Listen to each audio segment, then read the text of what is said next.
పాప మమతల చేత పారిపోయిన నాకు ప్రాప్తించే క్షామము,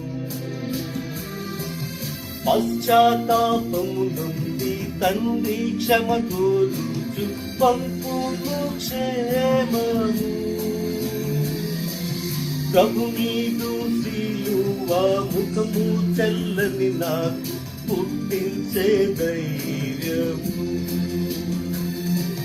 ప్రభు నీదు సిలువ ముఖము చల్లని నాకు పుట్టించే ధైర్యము. మార్గము చూపుము ఇంటికి నా తండ్రి ఇంటికి,